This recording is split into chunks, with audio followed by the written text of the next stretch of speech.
Sekitar 1 tahun yang lalu, saya membahas mengenai masalah cara berhenti onan.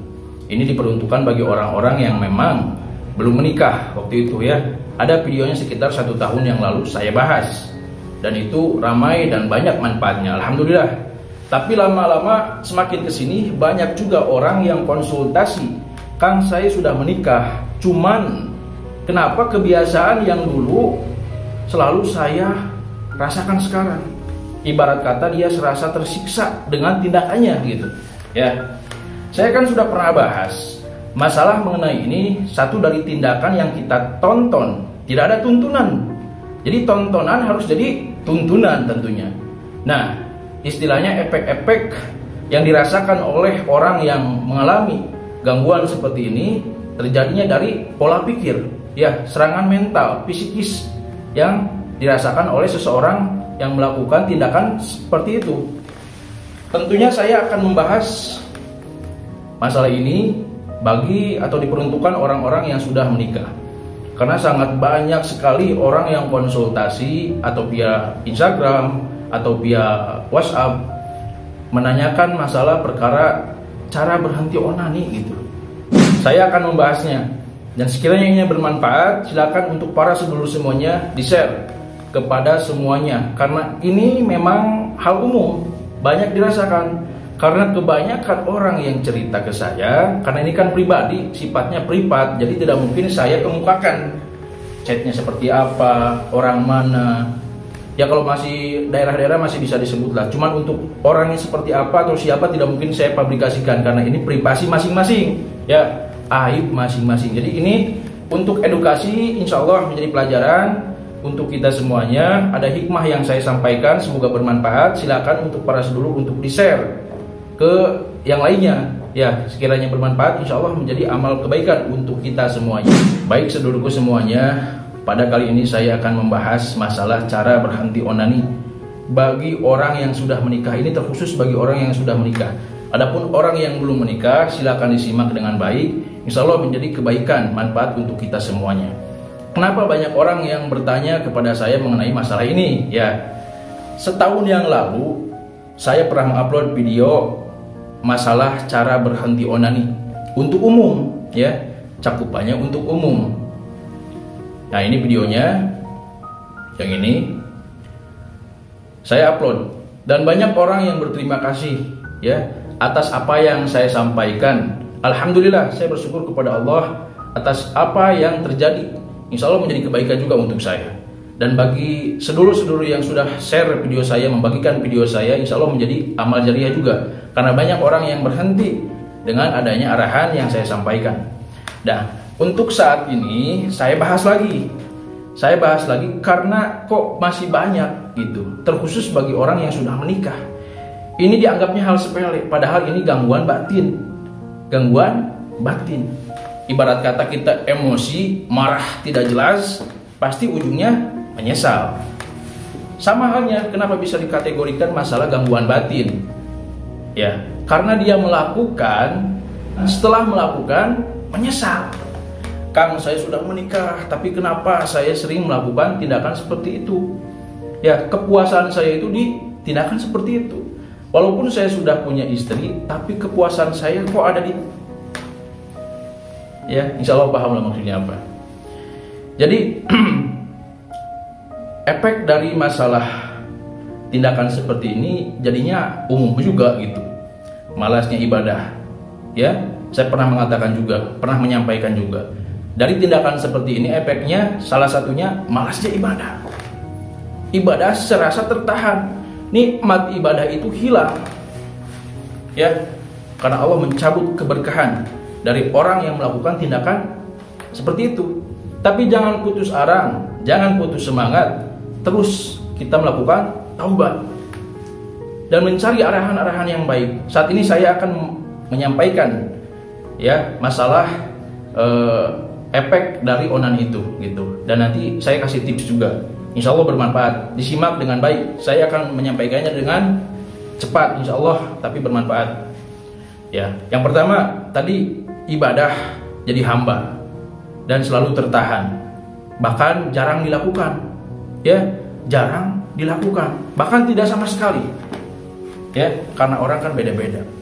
Ingat, yang namanya setan itu lebih pandai dari kita. Dia lebih paham dibandingkan diri kita terhadap diri kita. Dia selalu mencari kelemahan manusia dari sisi mana?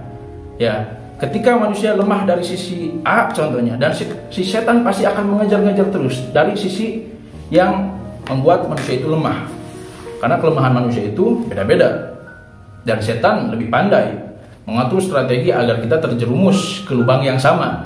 Ya, pada saat itu ketika kita melakukan, akhirnya menyesal sejadi-jadinya. Kadang-kala suka ada yang curhat sambil menangis. Saya pengen berhenti. Ini bagaimana Kang? Saya sudah beristri. Ya itu berarti itu gangguan batin. Ada juga praktisi yang lain dari ahli ruqyah, sering saya tonton juga gitu di ruqyah. Ya, itu bagus juga. Cuman yang lebih efektif, ya kan, insya Allah ruqyah pun bagus, bahkan baik gitu ya, berpahala. Itu kebaikan untuk kita. Tapi nanti saya di akhir akan memberikan tips yang insya Allah bisa dilakukan sendiri tanpa ruqyah. Ini ruqyah, tapi ruqyah mandiri dengan teknik yang berbeda seperti itu. Karena ruqyah itu banyak macamnya gitu. Tapi harus sesuai dengan tuntunan yang memang diajarkan oleh agama kita. Intinya tidak menyimpang. Itu yang paling utama. Yang tidak aneh-aneh, yang tidak ngaco lah, ya, yang tidak melanggar aturan syariat Islam seperti itu. Jadi yang pertama apa tadi? Malasnya ibadah. Ya. Yang kedua, nafsu, emosi secara dohir pun, secara tindakan kita tidak terkontrol. Seringnya marah, seringnya emosi, gampangnya terpuruk. Nah itu. Pesimis. Ya, hidupnya serasa kekang. Seperti itu. Dan yang ketiga, selalu memandang wanita lain itu dari sisi apa coba? Dari sisi itu. Walaupun wanita itu memakai hijab, ya, memakai kerudung, tapi tetap pikirannya selalu kotor. Selalu kotor. Ini yang disampaikan oleh orang-orang yang memang sudah berhenti. Alhamdulillah, saya bertanya gini mengenai seperti ini. Untuk apa? Untuk menjadi pelajaran. Karena ini sifatnya umum. Saya yakin ini sifatnya umum gitu. Apalagi terpancing dengan video-video yang sederhana, yang sebentar menitnya gitu, atau di sosial media. Makanya cari tontonan itu yang mengandung tuntunan, kata saya juga. Saya pernah membahasnya juga. Cari tontonan itu yang sekiranya mengandung tuntunan. Contoh, orang lihat TikTok, ya, saya pasti meyakinkan ada di beranda masalah seperti itu. Orang yang joget-joget tidak jelas, ya, kepancing biasanya. Orang seperti itu kepancing, gampang kepancing, gitu ya.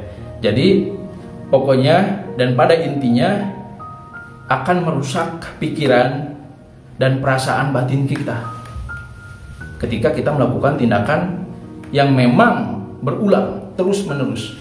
Dianggapnya hal sepele, akhirnya setelah menikah kok seperti ini lagi, gitu. Jadi tips dari saya, lakukan bina batin. Lakukan bina batin selama 3 hari, ya, selama 3 hari. Ini yang melakukan bina batin ada juga, tapi coba-coba. Ada yang sungguh-sungguh, ada yang coba-coba.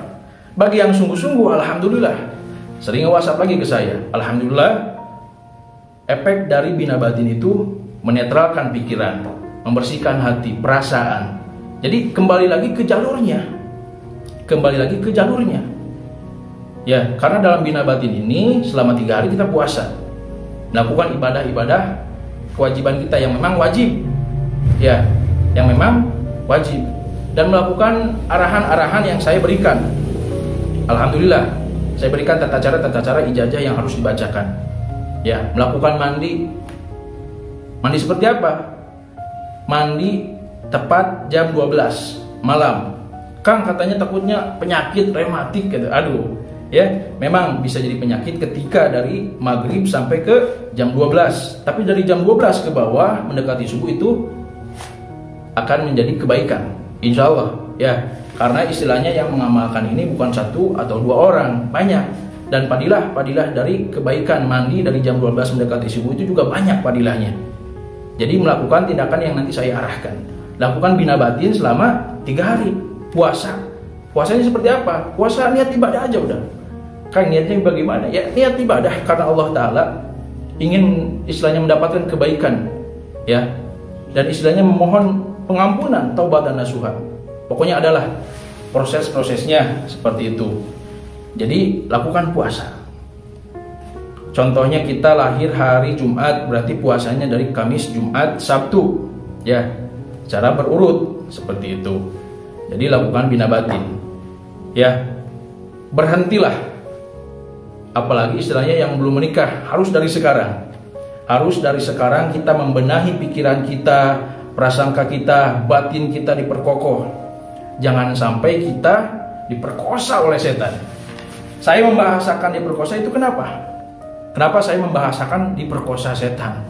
Bukan secara dohir, secara harfiah diperkosa, bukan. Kita melakukan tindakan yang memang dilakukan oleh kita. Tapi yang menikmati itu siapa? Setan. Kenapa bisa seperti itu? Karena setiap selesai melakukan, dia akan merenung. Kenapa saya melakukan tindakan serupa lagi? Ya Allah, kenapa saya melakukan tindakan seperti ini lagi?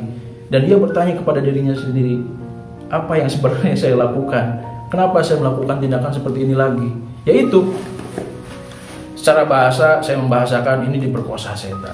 Apa mau istilahnya kita terus berulang melakukan tindakan yang sama sebelum menikah? Ya, ini orang yang selalu melakukan ini banyak efek negatifnya. Selalu lemah, kurang bergairah dalam aktivitas kita. Yang tadi sudah saya sampaikan juga, ibadah kita istilahnya tertahan. Ya, hambarnya dalam bidang ibadah, serasa rusak.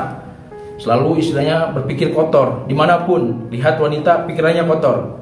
Di jalan pakai kerudung sekalipun, ya, berhijab sekalipun, pikirannya kotor. Apalagi yang terbuka. Lihat sosmed sedikit ada yang seperti itu, terpancing. Cari tontonan yang menjadi tuntunan, kata saya juga. Ya, udahlah seperti itu intinya. Jadi lakukan bina batin selama 3 hari. Nah pokoknya seperti itu sedulurku semuanya. Insya Allah silahkan disimak atau tonton video yang ini. Ya, itu video setahun yang lalu pernah saya upload. Banyak manfaatnya, alhamdulillah. Saya juga baca-baca komennya gitu ya. Saya selalu baca. Ada yang komentar positif selalu saya baca. Ya, dan di video itu semua komentarnya positif. Banyak orang yang ingin bertobat, banyak orang yang ingin selamat tentunya. Karena mereka orang yang melakukan tindakan seperti ini pasti paham apa yang saya sampaikan. Ya, karena saya mengkaji ini ternyata ini bersifatnya umum. Efek yang dirasakannya pun tidak jauh beda. Ya, insya Allah kalau kita bisa lepas dari ini, kita istilahnya pikiran jernih, ya, prasangka jernih, tindakan enak, ibadah kita istilahnya jadi terasa lebih indah, nikmat yang dirasakannya. Segera bertobat agar hidup kita selamat tentunya. Ya, kalau bukan sekarang kapan lagi? Dan untuk orang yang sudah menikah khususnya, insya Allah dengan bina batin, ya, dengan melakukan bina batin selama 3 hari, ini sangat-sangat bisa dirasakan sendiri efeknya. Pokoknya semoga ada kebaikan, kemanfaatan untuk kita semuanya. Berkah ijabah, Allahumma ijabah segala hajat baik kita semuanya. Akhirul kalam, wabillahi taufiq wal hidayah. Wassalamualaikum warahmatullahi wabarakatuh. Salam seduluran.